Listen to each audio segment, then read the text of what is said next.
Members of Congress, I have the high privilege and distinct honor of presenting to you the President of the United States.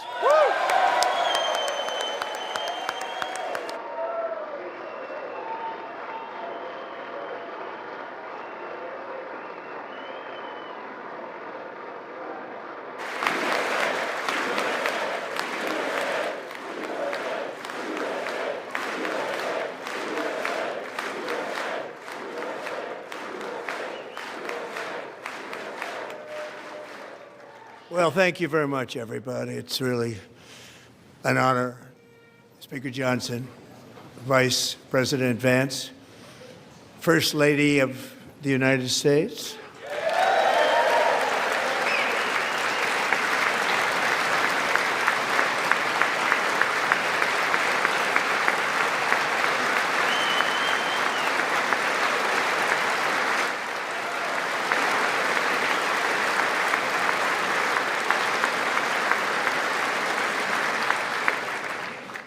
Second Lady of the United States,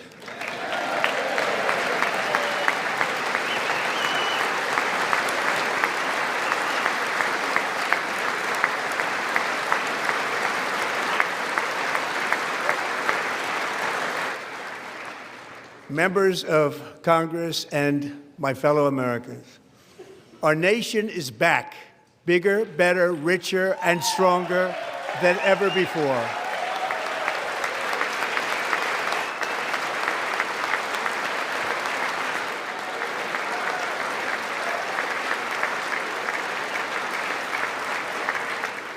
Less than 5 months from now, our country will celebrate an epic milestone in American history, the 250th anniversary of our glorious American independence. This July 4th, we will mark 2.5 centuries of liberty and triumph, progress and freedom in the most incredible and exceptional nation ever to exist on the face of the earth. And you've seen nothing yet. We're going to do better and better and better. This is the golden age of America.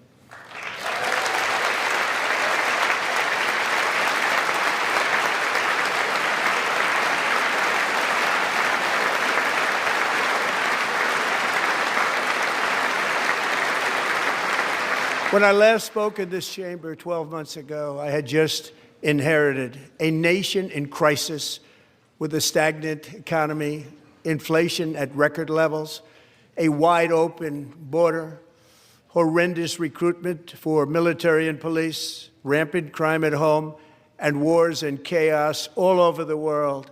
But tonight, after just 1 year, I can say with dignity and pride that we have achieved a transformation like no one has ever seen before, and a turnaround for the ages. It is indeed a turnaround for the ages.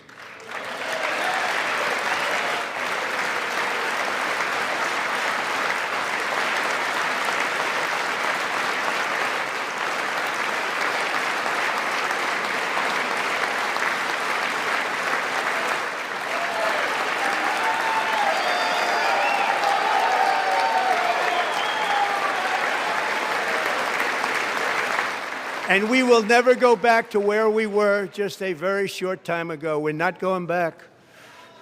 Today, our border is secure.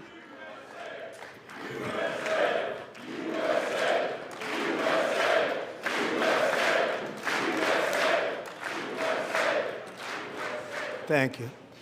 Today, our border is secure. Our spirit is restored.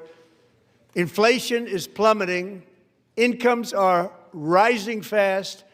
The roaring economy is roaring like never before, and our enemies are scared, our military and police are stacked, and America is respected again, perhaps like never before.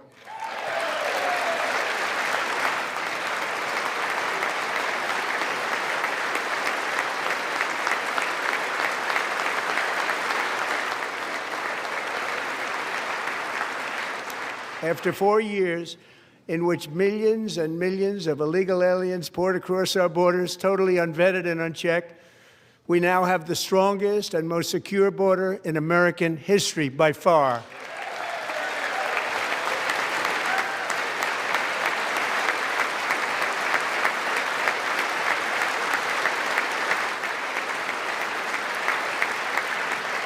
In the past 9 months, 0 illegal aliens have been admitted to the United States.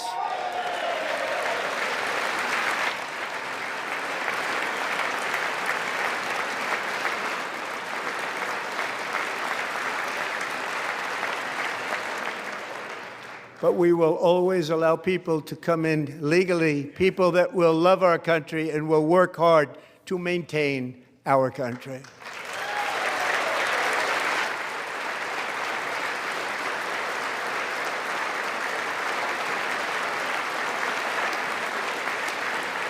The flow of deadly fentanyl across our border is down by a record 56% in 1 year.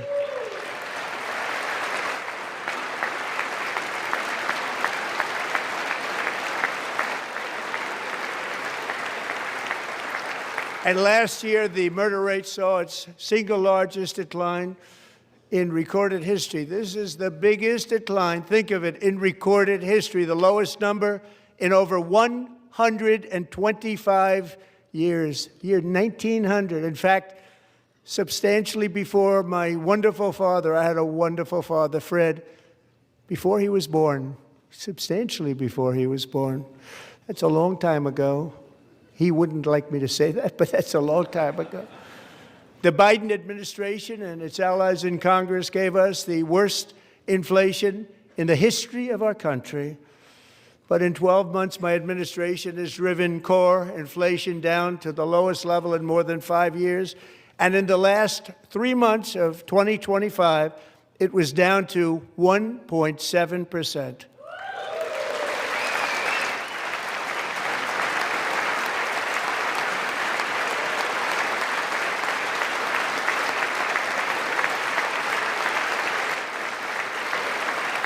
Gasoline, which reached a peak of over $6 a gallon in some states under my predecessor, it was quite honestly a disaster, is now below $2.30 a gallon in most states, and in some places, $1.99 a gallon. And when I visited the great state of Iowa just a few weeks ago, I even saw $1.85 a gallon for gasoline.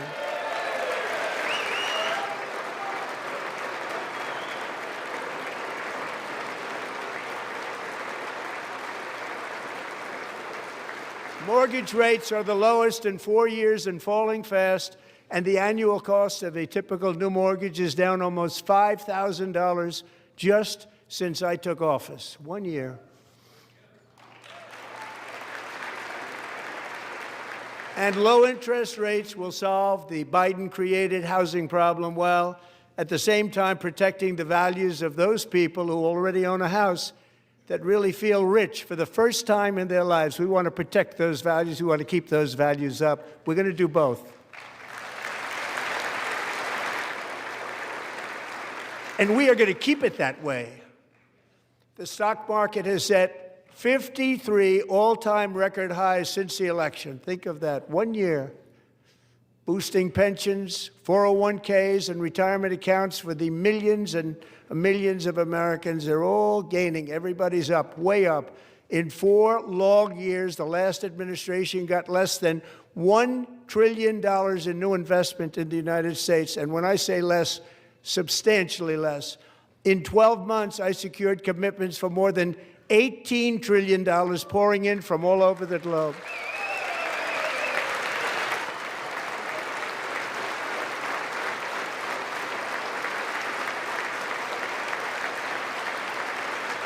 Think of it, much less than $1 trillion for 4 years versus much more than $18 trillion for 1 year. What a difference a president makes.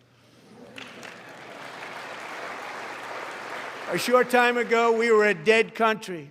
Now we are the hottest country anywhere in the world, the hottest.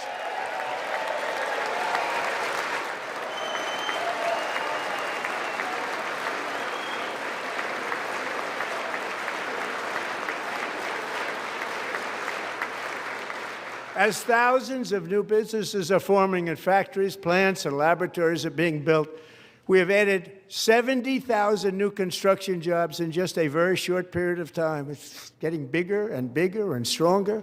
Nobody can believe what they're watching.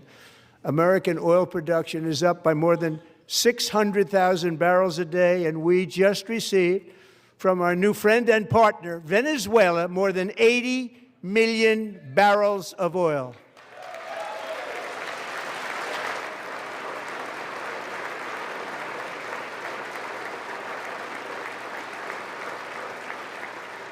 American natural gas production is at an all-time high because I kept my promise to drill, baby, drill.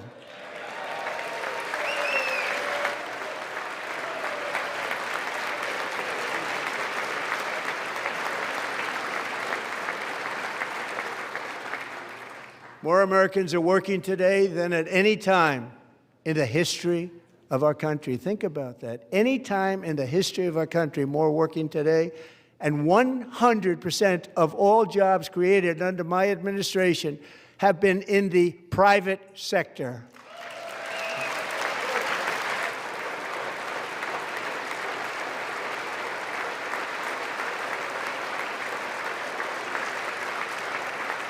We ended DEI in America.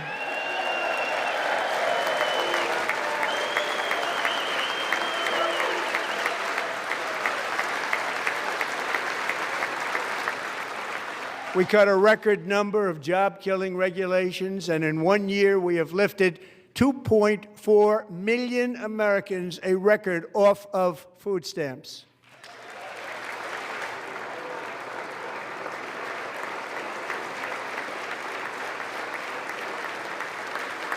And for all of these reasons, I say tonight, members of Congress, the state of our union is strong.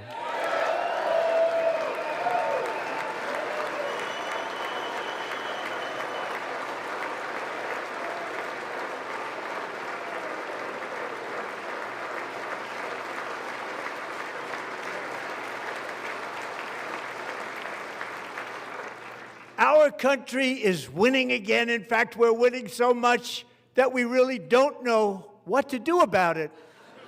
People are asking me, please, please, please, Mr. President, we're winning too much. We can't take it anymore. We're not used to winning in our country. Until you came along, we're just always losing, but now we're winning too much. And I say, no, no, no, you're going to win again. You're going to win big. You're going to win bigger than ever. And to prove that point, here with us tonight is a group of winners who just made the entire nation proud. The men's gold medal Olympic hockey team. Come on in.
Go ahead.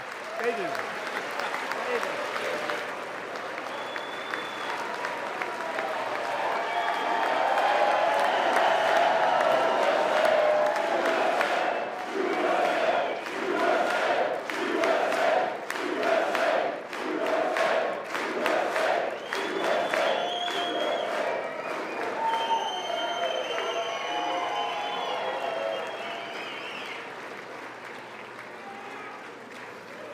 That's the first time I've ever seen them get up. And actually, not all of them did get up. But they beat a fantastic Canadian team in overtime, as everybody saw, as did the American women who will soon be coming to the White House.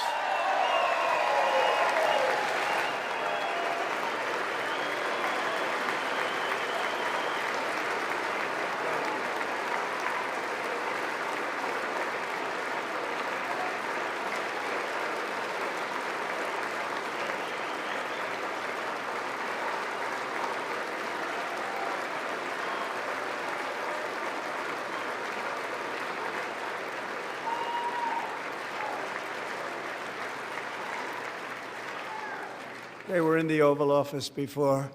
And I just want to say a second very big congratulations to Team USA. But I have to say that, and I told them this, and we took a vote of the team. I said, anybody votes no, I'm not doing it.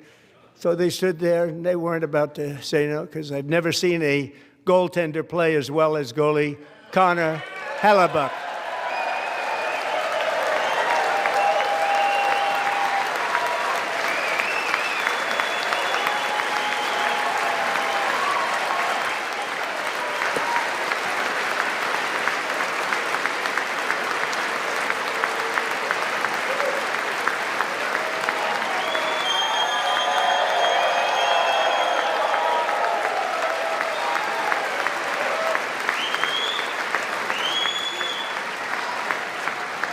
Think of it, 46 shots on goal, and I asked him, the one shot, the one where you put your stick in the back and it hit the neck of your stick and bounced off, do you practice that, or was that a little lucky? He refused to answer that question. But I just want to tell you that the members of this great hockey squad will be very happy to hear, based on their vote and my vote, and in this case my vote was more important, that I will soon be presenting Connor with our highest civilian honor, which we will be given and which has been given to many athletes over the years. But when I say many, not too many, like 12, it's called the highest civilian honor in our country, the Presidential Medal of Freedom.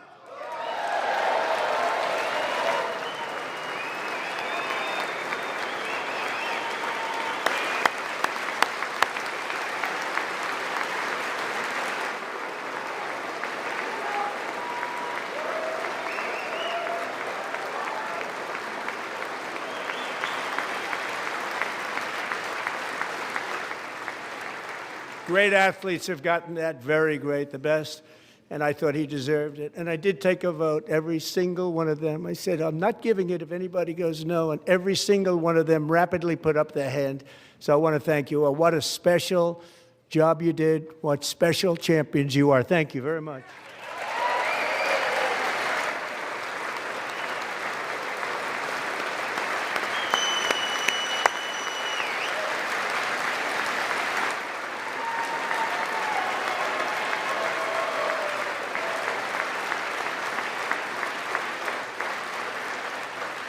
I'm also pleased to say that the next time the Olympic torch is lit, it will be here in America for the 2028 Olympics, and it's the summer version right in Los Angeles. We're going to do a good job in Los Angeles.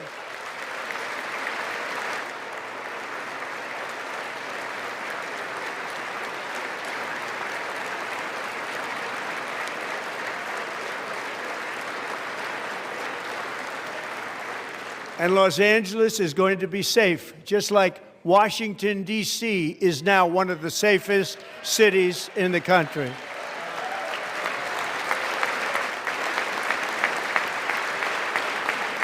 And this year, and I must say I got them both. I got them in my first term, and I was disappointed because I didn't think I'd be the president when this happened. But strange things took place. And now I've got them because I got the Olympics and I got the 2026 FIFA World Cup, and I wanted to claim the 250th, but I didn't get away with that one. I couldn't claim that one for myself. But we're getting the World Cup, so we have the World Cup and the Olympics coming, and that is exciting news.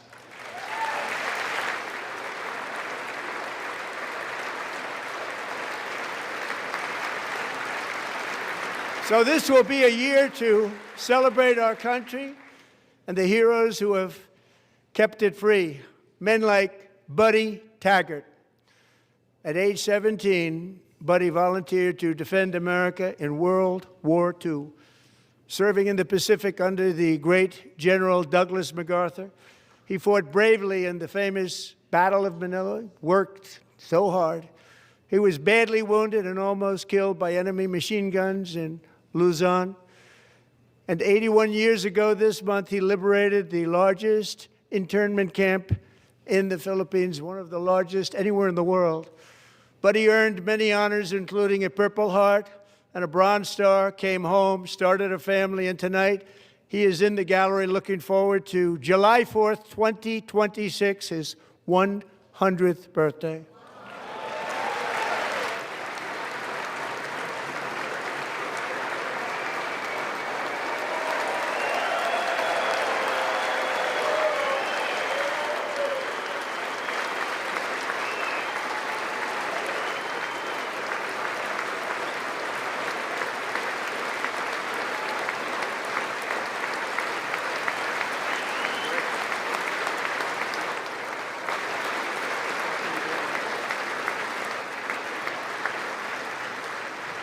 So, buddy, you're a brave man, and we salute you.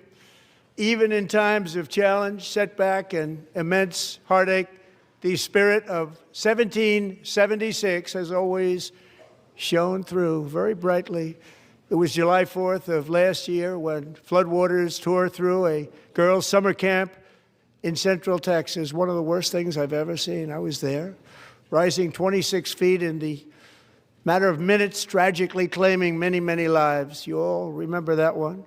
As the waters threatened to sweep her away, 11-year-old Millie Kate McClelland closed her eyes and prayed to God. She thought she was going to die. Those prayers were answered when Coast Guard rescue swimmer Scott Ruskin descended from a helicopter above. Nobody knew where he came from. It was Scott's first ever rescue mission, a young guy, but very brave, very, very top, always top in his class. And he lifted not just Millie Kate, but 164 others to safety.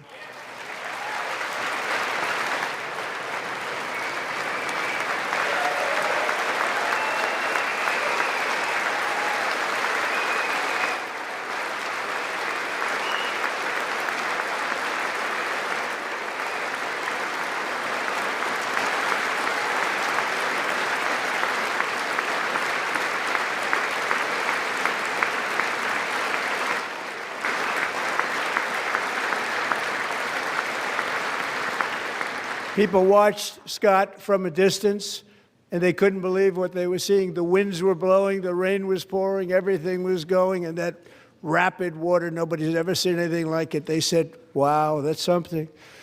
Tonight, Scott and Millie Kate are here together, reunited for the very first time. Thank you, Scott, Millie Kate.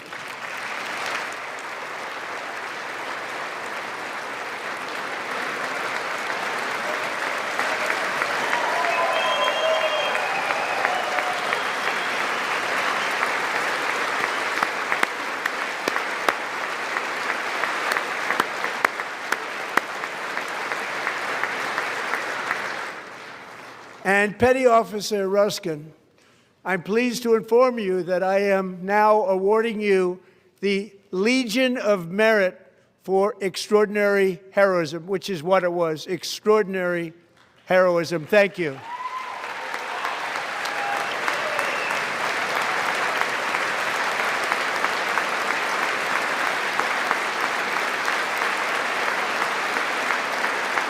And I'd like to have the military aide to please come down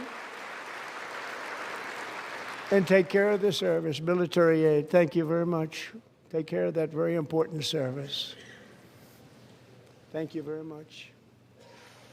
From 1776 to today, every generation of Americans has stepped forward to defend life, liberty, and the pursuit of happiness. And they're really doing it for the next generation. But now it's our turn. Together we're building a nation where every child has the chance to reach higher and go further, where government answers to the people, not the powerful, and where the interests of hardworking American citizens are always our first and ultimate concern. That is the debt we owe to the heroes who came before us, and that is the promise we must keep to America for our 250th year. Last year, I urged this Congress to begin the mission by passing the largest tax cuts in American history, and our Republican majorities delivered so beautifully. Thank you, Republicans.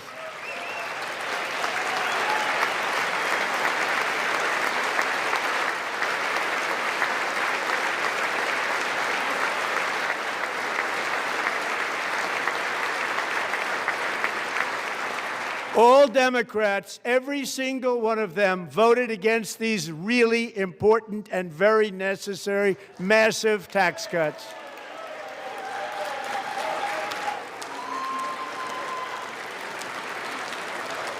They wanted large-scale tax increases to hurt the people instead. But we held strong, and with the great, big, beautiful bill, we gave you no tax on tips, no tax on overtime, and no tax on Social Security for our great seniors.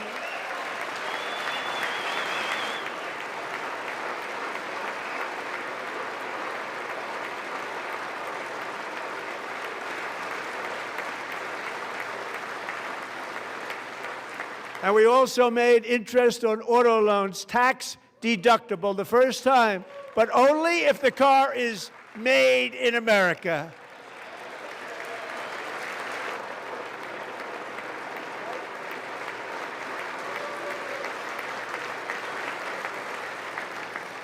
Recently in Pennsylvania, I met Megan Hemhauser, a devoted mom who's homeschools her children.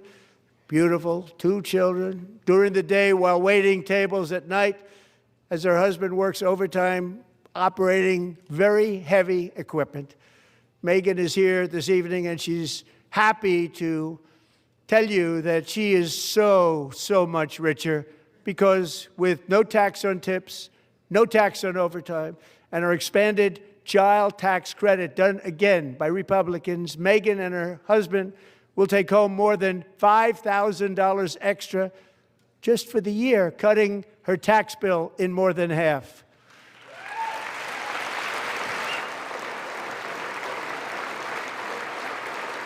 Megan, please stand up. We're fighting for you, Megan. Thank you, Megan. Thank you, Megan. We're fighting for you, Megan.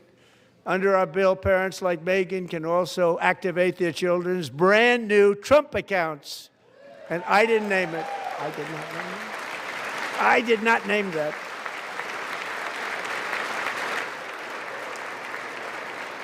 Nobody believes me, but I did not name it. It was named by a very tall man sitting right there in the third row. Nice man, a good man. Tax-free investment accounts for every American child. This is something that's so special and has taken off and gone through the roof. Millions will be pre-funded courtesy of the U.S. Treasury and private individuals like Michael and Susan Dell, who have donated $6.25 billion to fund the Trump accounts for 25 million American children. They're great people.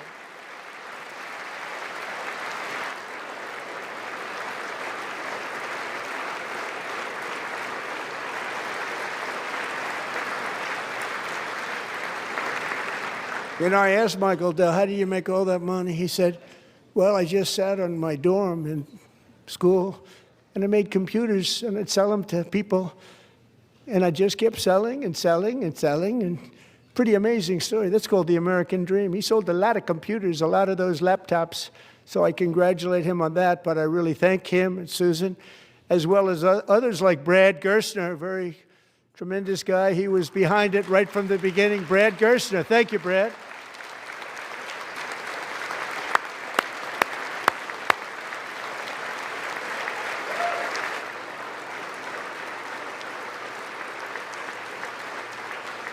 So with modest additional contributions, these young people's accounts could grow to over $100,000 or more by the time they turn 18. Think of it. How much money is that for somebody that started with nothing?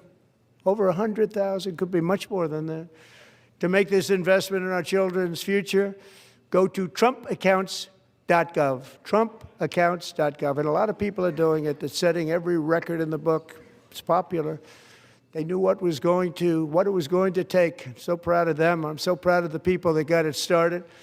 And now it's just taken off. One of the primary reasons for our country's stunning economic turnaround, the biggest in history, where the Dow Jones broke 50,000 4 years ahead of schedule, and the S&P hit 7,000, where it wasn't supposed to do it for many years, were tariffs.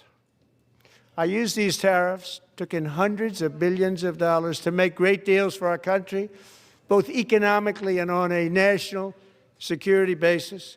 Everything was working well. Countries that were ripping us off for decades are now paying us hundreds of billions of dollars. They were ripping us so badly, you all know that. Everybody knows it. Even the Democrats know it. They just don't want to say it. And yet these countries are now happy, and so are we. We made deals. The deals are all done. And they're happy. They're not making money like they used to, but we're making a lot of money. There was no inflation, tremendous growth, and the big story was how Donald Trump called the economy correctly, and 22 Nobel Prize winners in economics didn't. They got it totally wrong. They got it really wrong. And then just 4 days ago, an unfortunate ruling from the United States Supreme Court. It just came down. It came down. Very unfortunate ruling. But the good news is that almost all countries and corporations want to keep the deal that they already made, right, Scott? Knowing that the legal power that I, as president, have to make a new deal could be far worse for them, and therefore they will continue to work along the same successful path that we had negotiated before the Supreme Court's unfortunate involvement.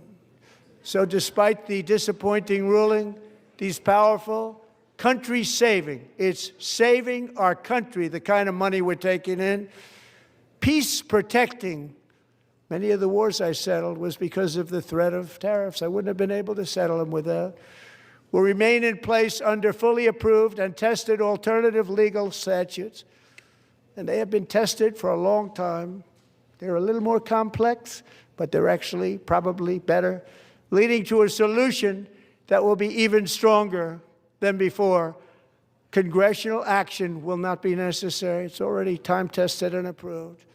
And as time goes by, I believe the tariffs paid for by foreign countries will, like in the past, substantially replace the modern-day system of income tax, taking a great financial burden off the people that I love.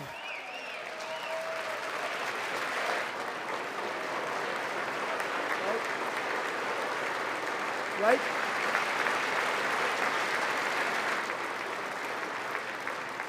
Moving forward, factories, jobs, investment, and trillions of dollars will continue pouring into the United States of America because we finally have a president who puts America first. I put America first. I love America.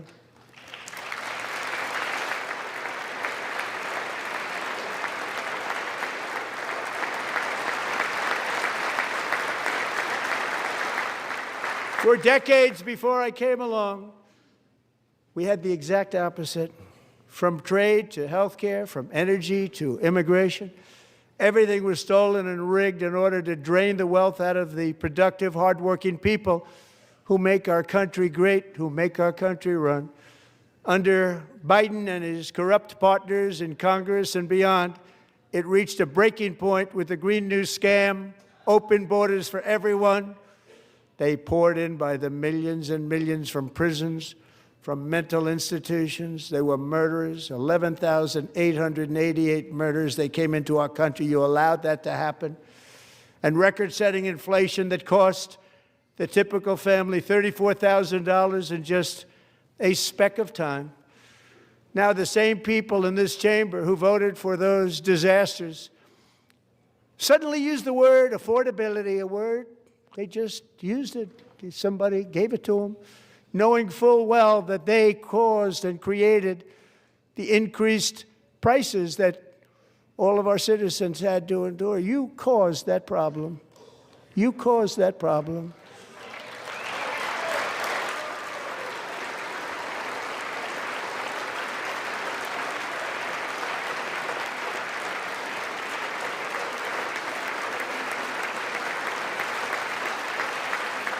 They knew their statements were a lie. They knew it. They knew their statements were a dirty, rotten lie.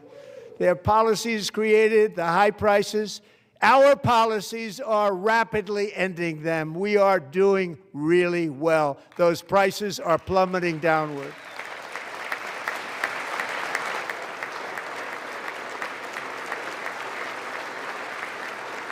The price of eggs is down 60%, Madam Secretary. Thank you. The cost of chicken, butter, fruit, hotels, automobiles, rent is lower today than when I took office by a lot. And even beef, which was very high, is starting to come down significantly. Just hold on a little while. We're getting it down. And soon you will see numbers that few people would think were possible to achieve just a short time ago. Nobody can believe when they see the kind of numbers, and especially energy, when they see energy going down to numbers like that, they cannot believe it. It's like another big tax cut. I'm also confronting one of the biggest ripoffs of our times, the crushing cost of health care caused by you. Since the passage of the Unaffordable Care Act, sometimes referred to as Obamacare, big insurance companies have gotten rich. It was meant for the insurance companies, not for the people. With our government giving them hundreds and hundreds of billions of dollars a year as their stock prices soared 1,000, 1,200, 1,400, and even 1,700%, like nothing else. That's why I introduced the great health care plan. I want to stop all payments to big insurance companies and instead give that money directly to the people so they can buy their own health care, which will be better health care at a much lower cost.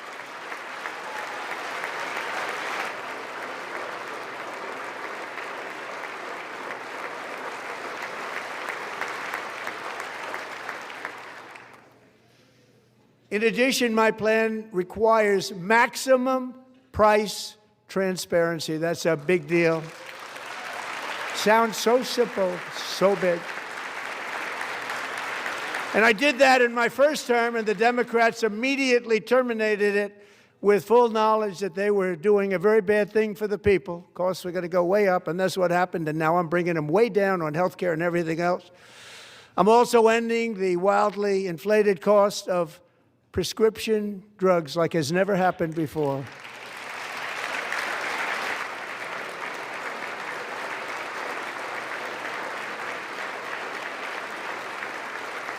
Other presidents tried to do it, but they never could. They tried. Most didn't try, actually. But they tried. They said they tried. They couldn't do it. They didn't even come close. They were all talk and no action. But I got it done.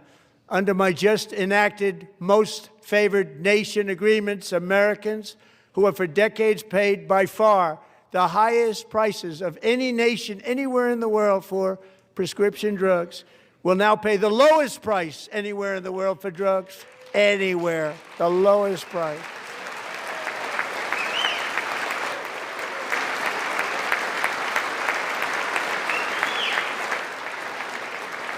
So in my first year of the second term, should be my third term, but strange things happen. I took prescription drugs, a very big part of health care, from the highest price in the entire world to the lowest. That's a big achievement. The result is price differences of 300, 400, 500, 600% and more, all available right now at a new website called TrumpRx.gov. And I didn't name that one either, by the way.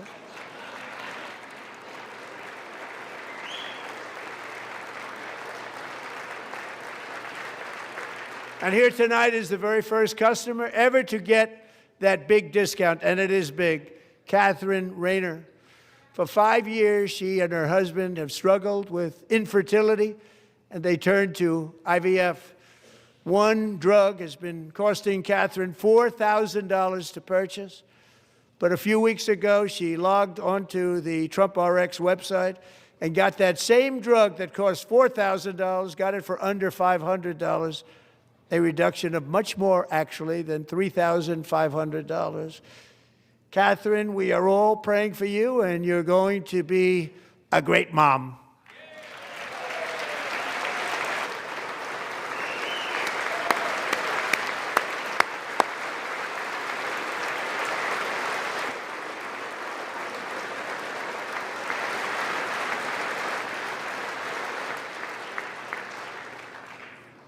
So now I'm calling on Congress to codify my most favored nation program into law. Now, the one thing, I'm not sure it matters because it's going to be very hard for somebody that comes along after me to say, let's raise drug prices by 700 or 800%.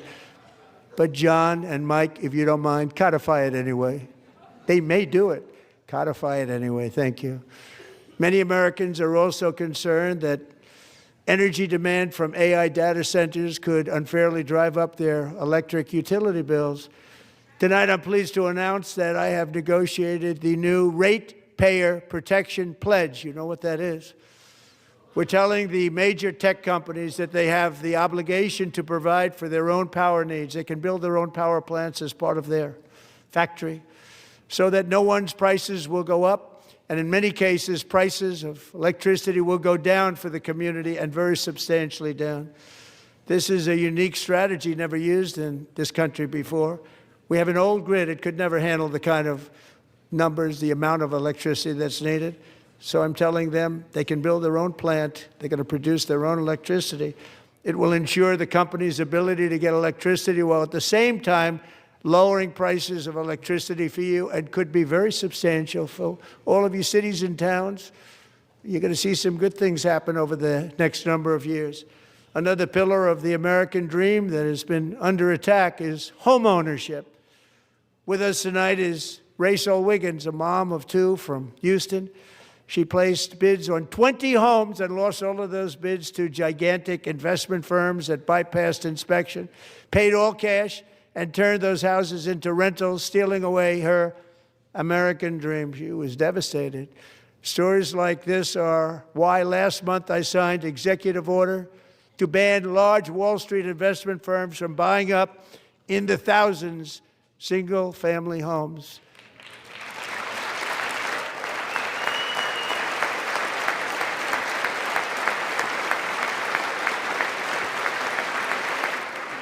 And now I'm asking Congress to make that ban permanent, because homes for people, really, that's what we want. We want homes for people, not for corporations. Corporations are doing just fine. Rachel, thank you very much. Good luck with your home. You'll get one soon.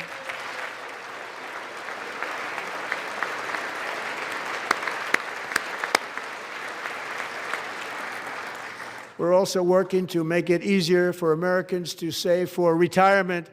And under this administration, we will always protect Social Security and Medicare. They are not protecting it for our seniors. We will always protect Social Security, Medicare, Medicaid.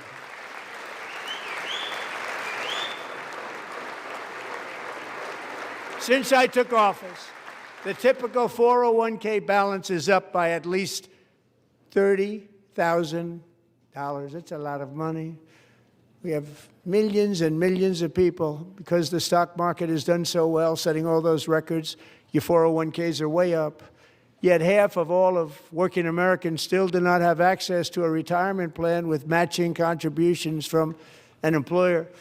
To remedy this gross disparity, I'm announcing that next year my administration will give these often forgotten American workers, great people, the people that built our country, access to the same type of retirement plan offered to every federal worker.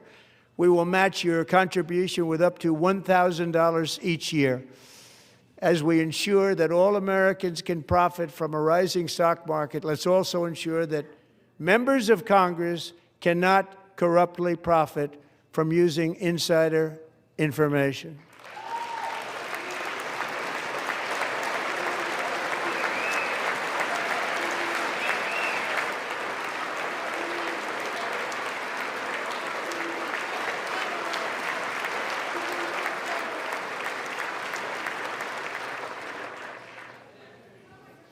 They stood up for that. I can't believe it. I can't believe it.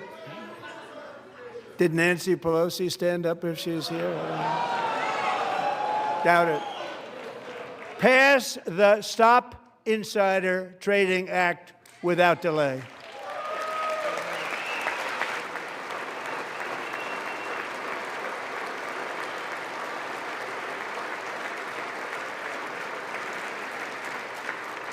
I wasn't sure if anybody, even on this side, was going to applaud for that. I'm very impressed. Thank you. I'm very impressed. But when it comes to the corruption that is plundering, it's plundering America.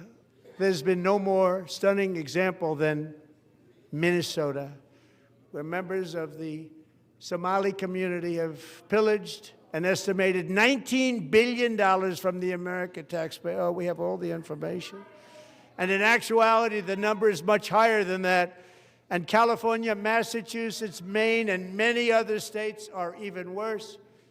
This is the kind of corruption that shreds the fabric of a nation, and we are working on it like you wouldn't believe.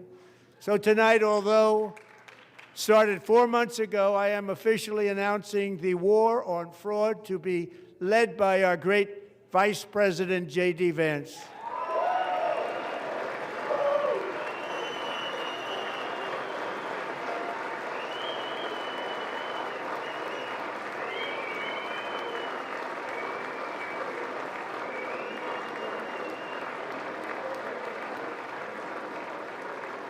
He'll get it done. And we're able to find enough of that fraud. We will actually have a balanced budget overnight. It'll go very quickly. That's the kind of money you're talking about. We'll balance our budget. The Somali pirates who ransacked Minnesota remind us that there are large parts of the world where corruption and lawlessness are the norm, not the exception. Importing these cultures through unrestricted immigration and open borders brings those problems right here to the USA. And it is the American people who pay the price in higher medical bills, car insurance rates, rent, taxes, and perhaps most importantly, crime. We will take care of this problem. We're going to take care of this problem. We are not playing games. Delilah.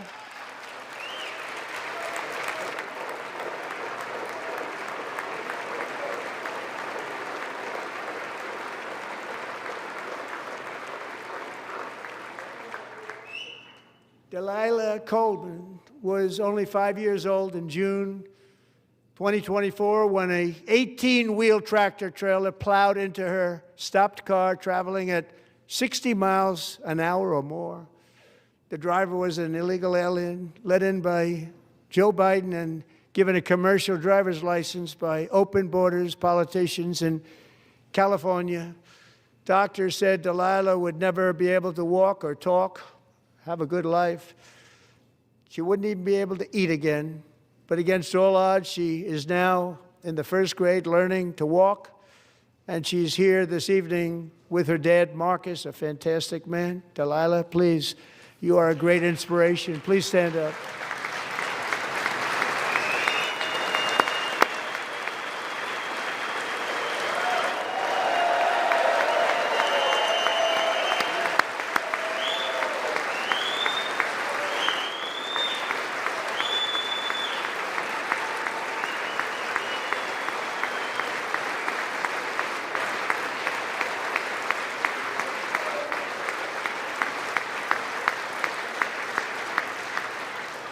Thank you, Delilah.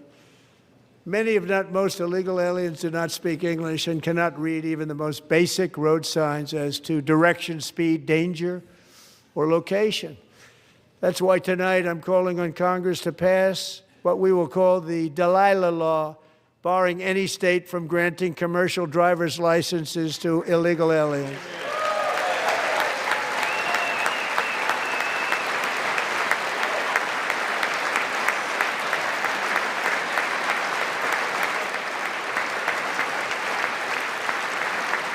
And yesterday, as you probably saw at the White House, I hosted a ceremony with Americans who lost their treasured loved ones to the scourge of illegal immigration. People came into our country, how we allowed this to happen with our open borders. These are the angel moms and families that for decades our government betrayed and our media totally ignored. It was terrible. Hard to believe, actually. In 2023, a 16-year-old high school cheerleader named Elizabeth Medina was supposed to perform in her town's Christmas parade, but she never arrived. Her mother, Jacqueline, went home to look for her, and she found her lying dead in a bathtub, bleeding profusely after being stabbed 25 times.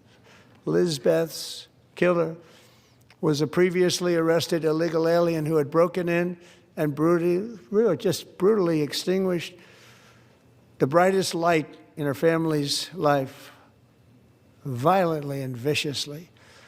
Her heartbroken mother is in the gallery to remind everyone in this chamber exactly why we are deporting illegal alien criminals to our country at record numbers, and we're getting them the hell out of here fast. We don't want them.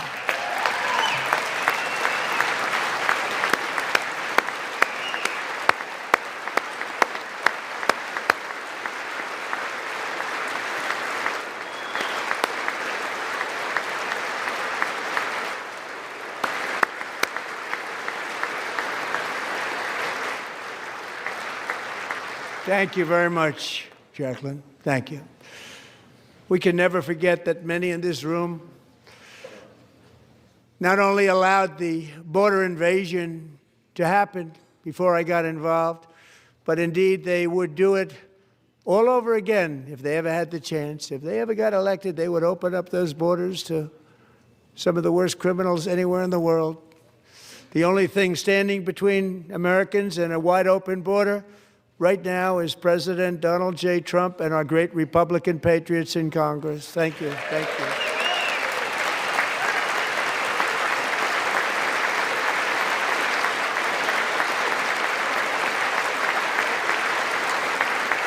As we speak, Democrats in this chamber have cut off all funding for the Department of Homeland Security. It's all cut off. It's all cut off. They have instituted another Democrat shutdown, the first one costing us 2 points on GDP. 2 points we lost on GDP, which probably made them quite happy, actually. Now they have closed the agency responsible for protecting Americans from terrorists and murderers. Tonight I'm demanding the full and immediate restoration of all funding for the border security, homeland security of the United States, and also for helping people clean up their snow. We have no money because of the Democrats, and it would be nice. We'd love to give you a hand at cleaning it up, but you gave no money. Nobody's getting paid. It's a shame. So you have to think about it. We have, in case you didn't know, a pretty large snowstorm out there. One of the great things about the State of the Union is how it gives Americans the chance to see clearly what their representatives really believe. So tonight I'm inviting every legislator to join with my administration in reaffirming a fundamental principle. If you agree with this statement, then stand up and show your support. The first duty of the American government is to protect American citizens, not illegal aliens.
Isn't that a shame? You should be ashamed of yourself not standing up.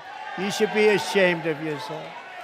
That is why I'm also asking you to end deadly sanctuary cities that protect the criminals and enact serious penalties for public officials who block the removal of criminal aliens. In many cases, drug lords, murderers all over our country, they're blocking the removal of these people out of our country, and you should be ashamed of yourself.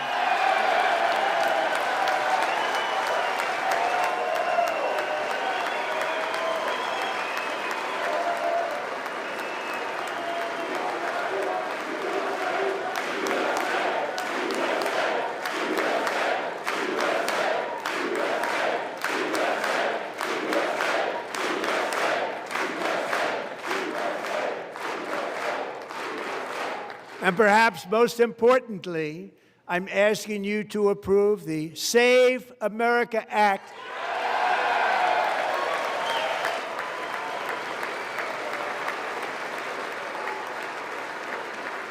To stop illegal aliens and others who are unpermitted persons from voting in our sacred American elections. That cheating is rampant in our elections. It's rampant. It's very simple. All voters must show voter ID.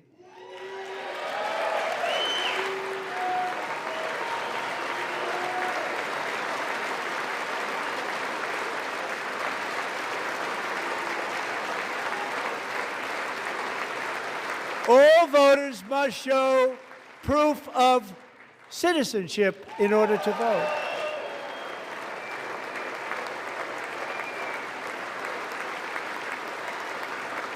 And no more crooked mail-in ballots except for illness, disability, military, or travel. None.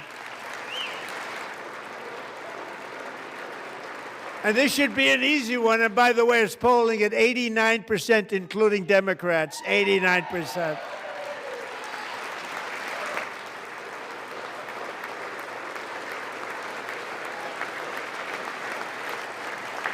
And even the new communist mayor of New York City, I think he's a nice guy, actually.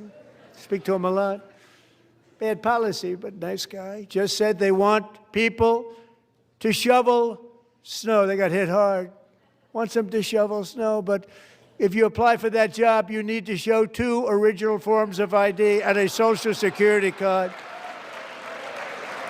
Yet they don't want identification for the greatest privilege of them all, voting in America. No, it's no good. No good. Both Republicans and Democrats overwhelmingly agree on the policy that we just enunciated. And Congress should unite and enact this common sense, country-saving legislation right now, and it should be before anything else happens.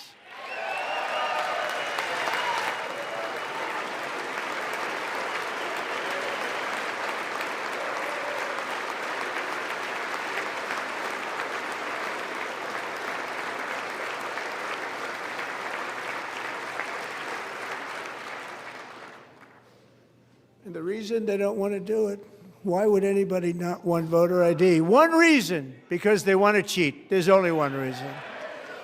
They make up all excuses. They say it's racist. They come up with things you almost say, what imagination they have. They want to cheat. They have cheated. And their policy is so bad that the only way they can get elected is to cheat. And we're going to stop it. We have to stop it, John.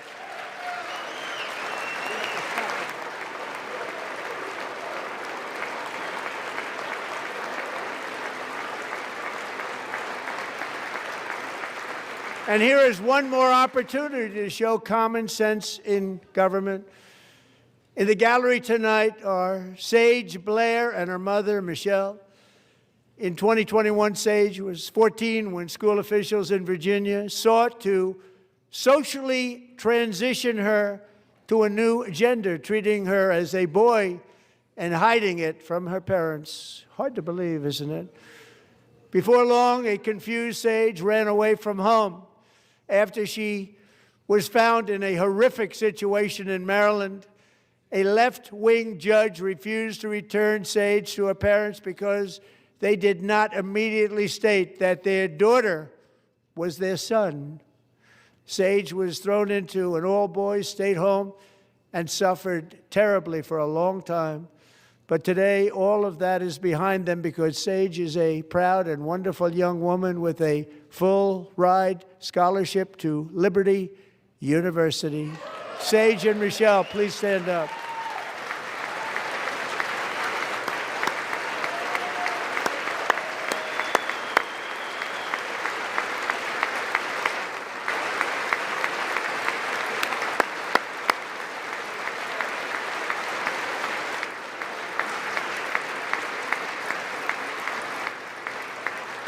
And thank you for your great bravery. And who can believe that we're even speaking about things like this? 15 years ago, if somebody was up here and said that, they'd say, what's wrong with him? But now we have to say it because it's going on all over numerous states without even telling the parents. But surely we can all agree no state can be allowed to rip children from their parents' arms and transition them to a new gender against the parents' will. Who would believe that we're even talking about this? We must ban it, and we must ban it immediately.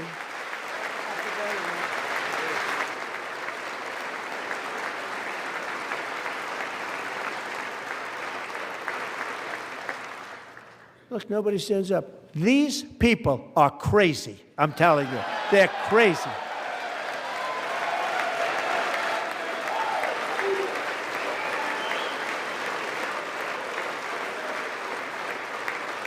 Amazing, incredible. Boy, oh boy. We're lucky we have a country. With people like this, Democrats are destroying our country, but we've stopped it just in the nick of time, didn't we? Huh?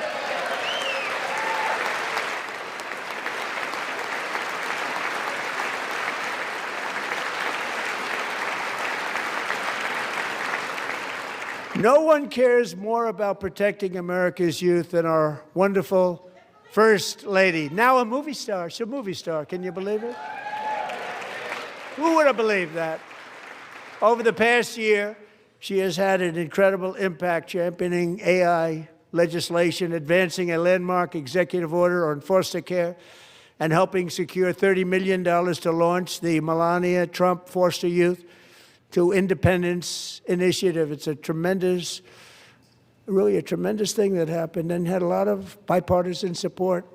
She gets much better bipartisan support than I do. I get none. She gets a lot. Someday you're going to have to tell me how you did that.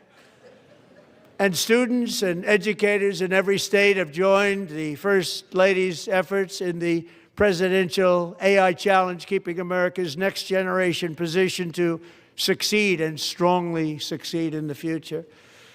Tonight, we welcome two young people whose lives reflect the First Lady's impact, Sierra Burns and Everest Nevermont. Thank you both, and Melania, thank you. I know how hard you worked on it. Thank you very much.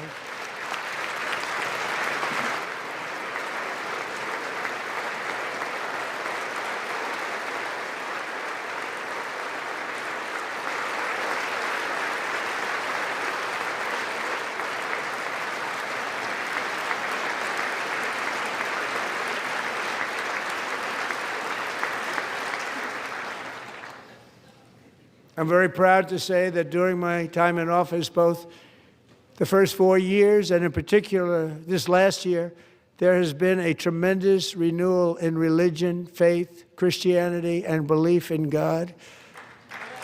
Tremendous renewal.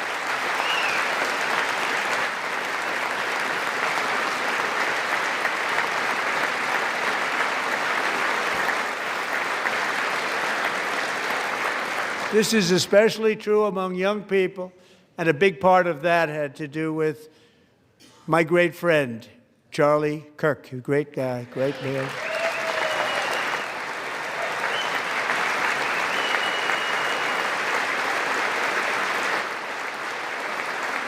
So last year, Charlie was violently murdered by an assassin and martyred, really martyred for his beliefs. His wonderful wife, Erica, is with us tonight. Erica, please stand.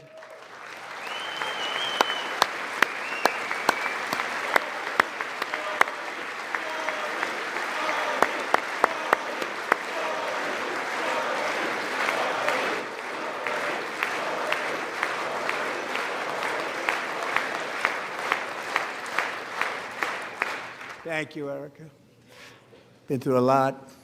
In Charlie's memory, we must all come together to reaffirm that America is one nation under God, and we must totally reject political violence of any kind.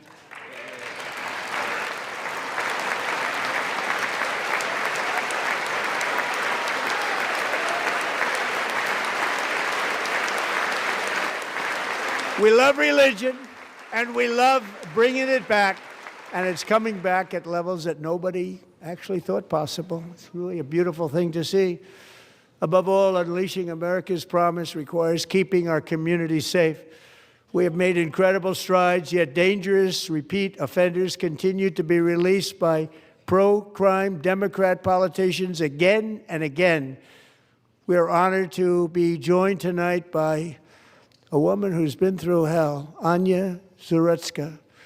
In 2022, she and her beautiful daughter, so beautiful, what a beautiful young woman, Irina, fled war-torn Ukraine to live with relatives near Charlotte, North Carolina. And by the way, what's going on with Charlotte? Last summer, 23-year-old Irina was riding home on the train when a deranged monster who had been arrested over a dozen times and was released through no cash bail, stood up and viciously slashed a knife through her neck and body. No one will ever forget. There were people on that train. No one will ever forget the expression of terror on Irina's face as she looked up at her attacker in the last seconds of her life. She died instantly. She had escaped a brutal war only to be slain by a hardened criminal set free to kill in America, came in through open borders. Mrs. Zarutska, tonight I promise you we will ensure justice for your magnificent daughter, Irina.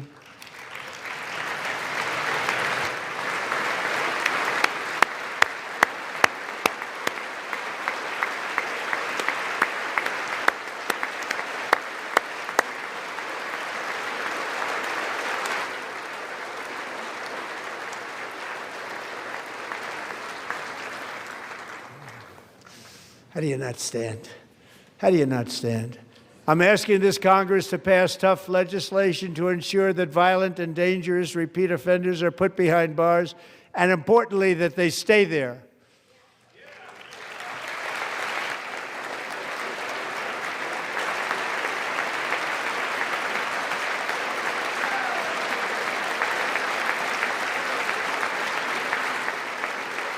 Starting last summer, I deployed our National Guard and federal law enforcement to restore law and order to our most dangerous cities, including Memphis, Tennessee, big success, New Orleans, Louisiana, big success, and our nation's capital itself, Washington, D.C., where we have almost no crime anymore in Washington, D.C. How did that happen?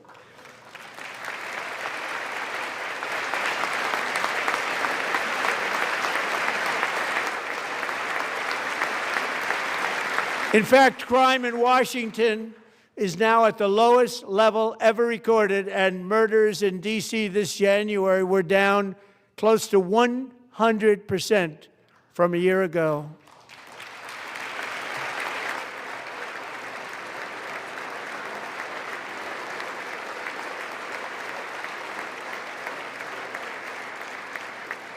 They don't like to hear that.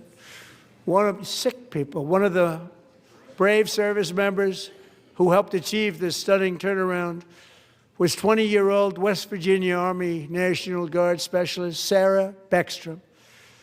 After a 4-month deployment, she voluntarily extended her service, and her rank was going to be lifted. She was doing so well. They were so proud of her. But the very next day, she was on patrol near the White House when she was ambushed and shot in the head by a terrorist monster from Afghanistan. Shouldn't have been in our country. And all because she wore the uniform of our nation, she was shot. He traveled here because he didn't like people wearing our uniform. He was sick and deranged, shouldn't have been in our country. Sarah Beckstrom died in order to defend our capital, and we are honored to be joined by her wonderful parents, Gary and Evalie. Your daughter was a true American patriot, and she will be greatly missed. She was a great person. I saw reports on her. They've never seen anything like it.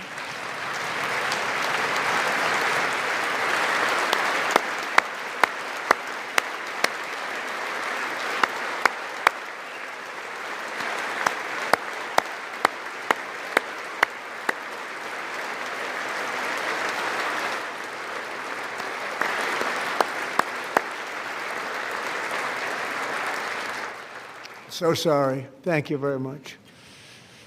She's a great young lady. I saw reports that were like perfect. She was perfect. Serving alongside Sarah that day was Staff Sergeant Andrew Wolf. The terrorist shot Andrew in the head, and no one thought he could possibly make it. The two of them, Sarah and Andrew, both shot violently in the head. Neither was expected to make it. They weren't even given a chance, except his wonderful mother, named Melody, who I spoke to the same night, and she was so positive. The doctors thought that Andrew was gone, but his mother said, no, Mr. President, Andrew will be fine. He's going to make it. I've never seen anything like it. I mean, he was given almost no chance. She said, I have no doubt, sir, he's going to be okay. This was a conversation that I had with her that night, with her son laying helplessly in bed, blood all over. Everybody is praying, she said, sir, he will be okay. The doctors didn't understand what she was saying, and after looking at the results of the damage done, neither did I. She was so strong and conclusive that even Andrew's great father felt she didn't really understand the gravity of the situation. But she turned out to be right. Right, Melody? She turned out to be right.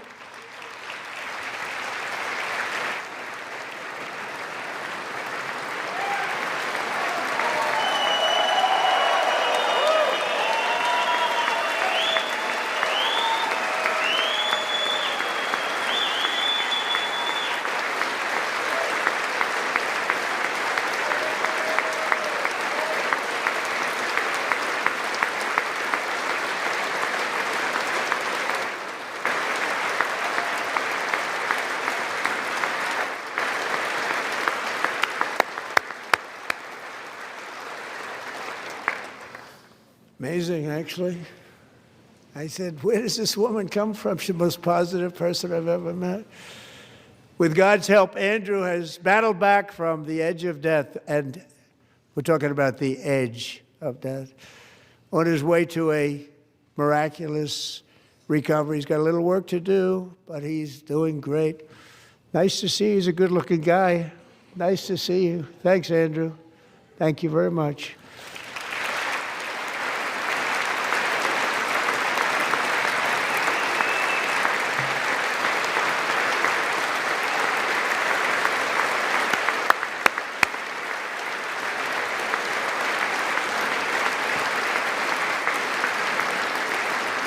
So, Andrew, while you're up, now I'm going to ask a highly respected General James Seward to present Staff Sergeant Andrew Wolf and the great family of Sarah Beckstrom with the award created by our late, great President George Washington himself. It's called the Purple Heart.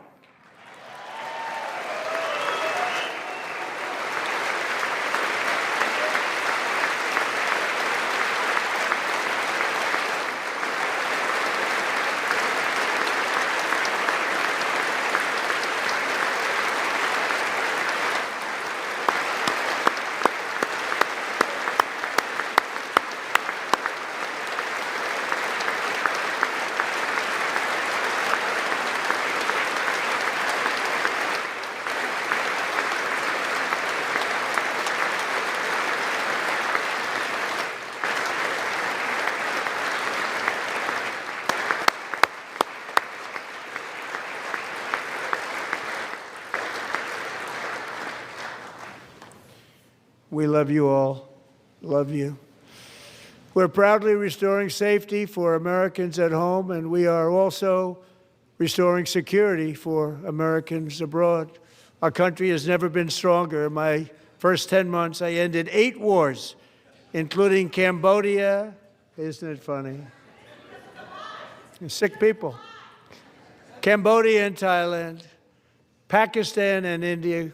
Would have been a nuclear war. 35 million people, said the Prime Minister of Pakistan, would have died if it were not for my involvement. Kosovo and Serbia, Israel and Iran, Egypt and Ethiopia, Armenia and Azerbaijan, the Congo and Rwanda, and of course the war in Gaza, which proceeds at a very low level. It's just about there. And I want to thank Steve Witkoff and Jared Kushner for your help. Thank you, Steve. Thank you, Jared.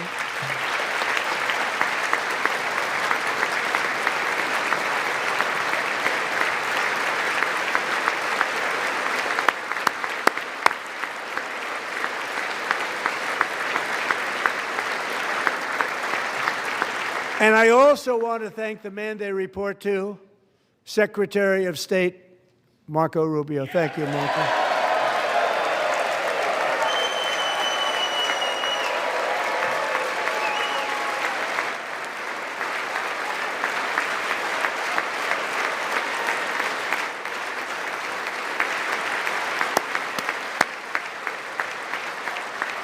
People like you.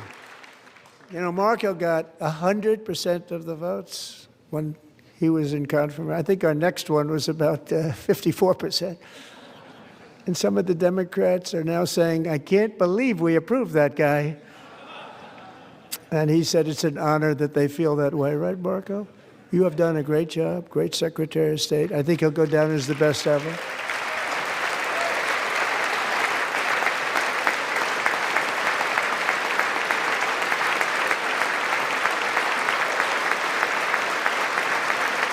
Under the ceasefire I negotiated, every single hostage, both living and dead, has been returned home. Can you believe that?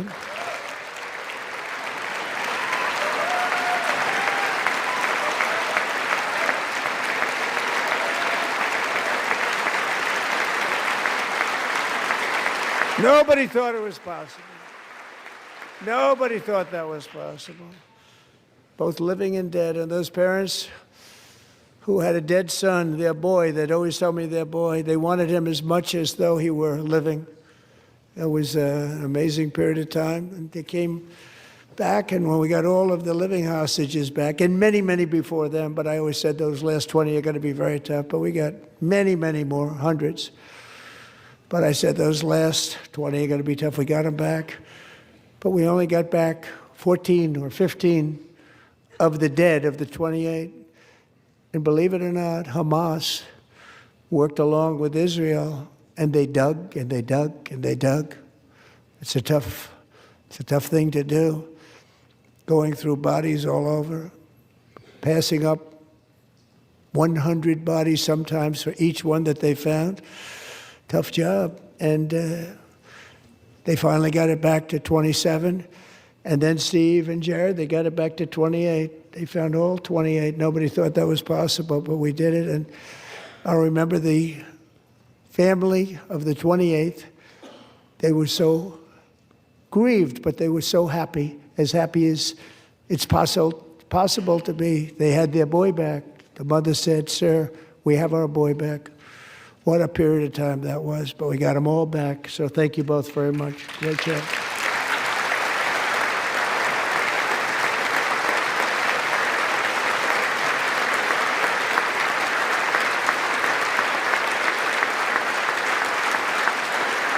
And we're working very hard to end the 9th war, the killing and slaughter between Russia and Ukraine, where 25,000 soldiers are dying each and every month. Think of that, 25,000 soldiers are dying a month.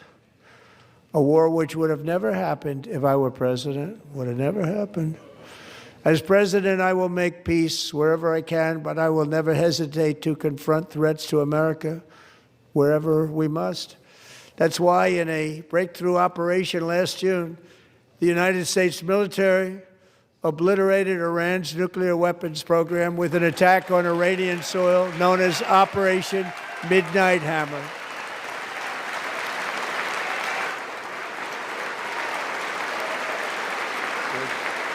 Good.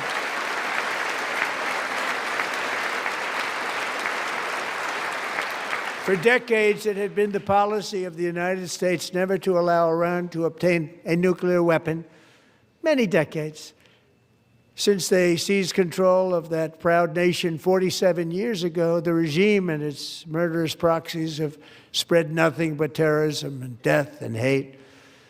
They've killed and maimed thousands of American service members and hundreds of thousands and even millions of people with what's called roadside bombs. They were the kings of the roadside bomb.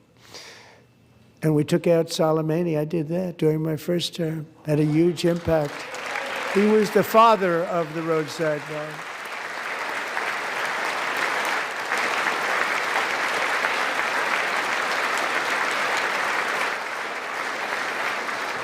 And just over the last couple of months with the protests, they've killed at least, it looks like, 32,000 protesters. 32,000 protesters in their own country.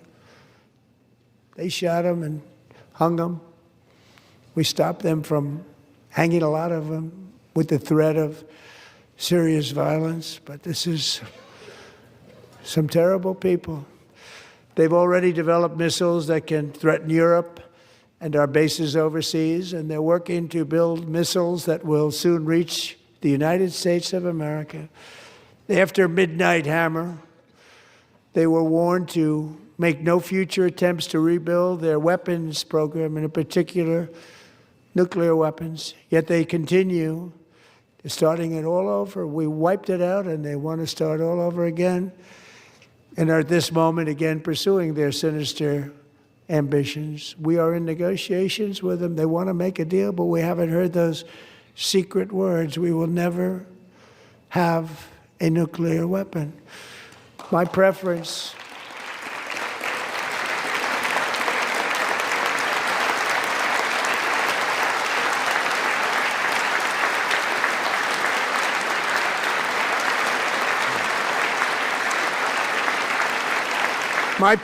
is to solve this problem through diplomacy.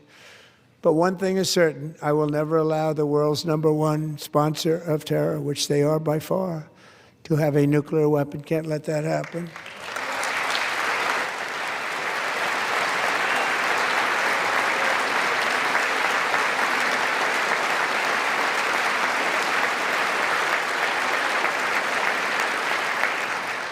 And no nation should ever doubt America's resolve. We have the most powerful military on earth. I rebuilt the military in my first term. We're going to continue to do so. Also, we just approved a $1 trillion budget. We have no choice. We have to be strong because hopefully we will seldom have to use this great power that we built together. It's really called peace through strength, and it's been very, very effective.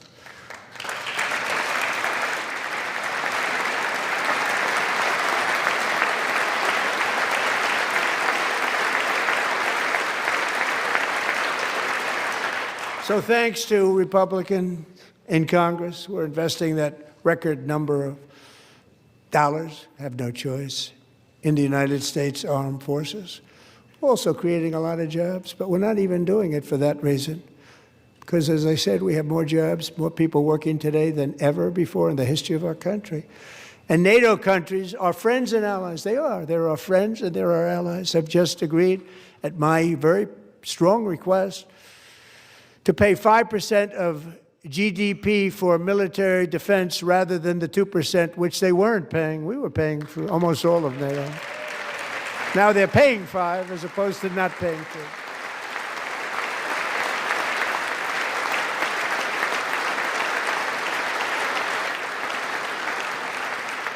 And getting that 5% was something which everyone said would never be done, could not happen. We got it really easily. One meeting. And big difference between 2% that's not paid. We were paying the freight of many of them. Very few were paid up. Now 5%, then they're paid. And everything we send over to Ukraine is sent through NATO, and they pay us in full. They pay us totally in full. Every branch of our armed forces is setting records for recruitment. This is so exciting. And every service member recently.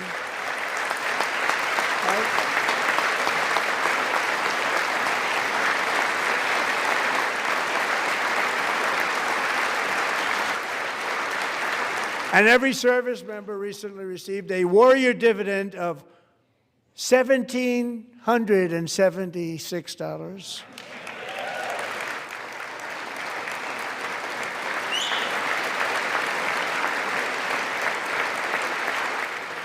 You know, they put it on my desk. We got the money from tariffs and other things, a lot of money we have. We have much more money than people understand. Have to rebuild that program a little bit, but it won't take long. But we got the money, and it was $1,775, and they wanted my approval. And I said, what's the number? $1,775. I said, wait a minute, for one more dollar, we can have $1,776. It's going to I said, we're going to figure that. I never asked anybody if we could afford it. One more dollar, I said $1,776. And I said, that's good. And I'll tell you what, our military, that was 4 months ago, our military, I never see a person in the military that doesn't thank me for it, so we're honored to do it. They deserve it. And we call it 1776. It was great. And we love our military. We love our law enforcement. We love our firemen. You know, the firemen don't get mentioned enough. We love our firemen. We're also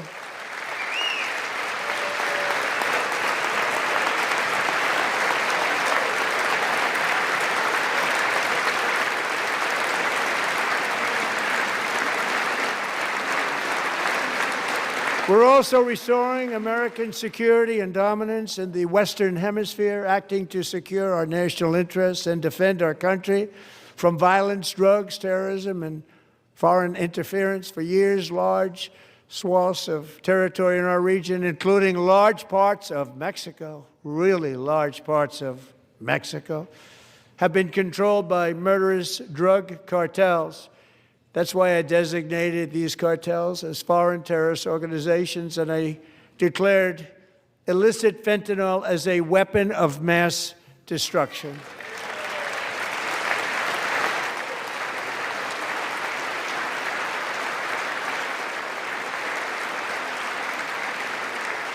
And with our new military campaign, we have stopped record amounts of drugs coming into our country and virtually stopped it completely coming in by water or sea. You probably noticed that. We very seriously damaged their fishing industry also. Nobody wants to go fishing anymore. We've also taken down one of the most sinister cartel kingpins of all. You saw that yesterday. In January,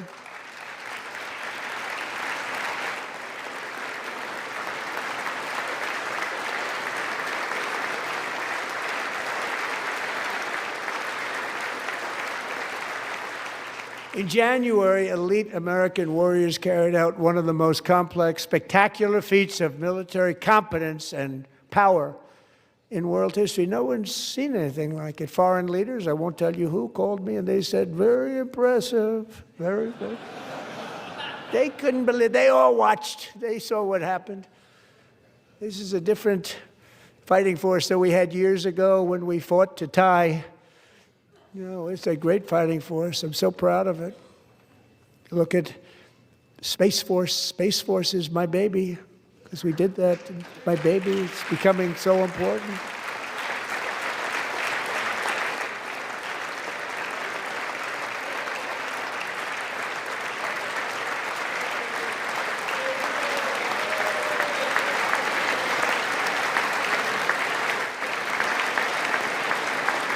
And America's armed forces overwhelmed all defenses and utterly defeated an enemy, good fighters, to end the reign of outlaw dictator Nicolas Maduro and bring him to face American justice.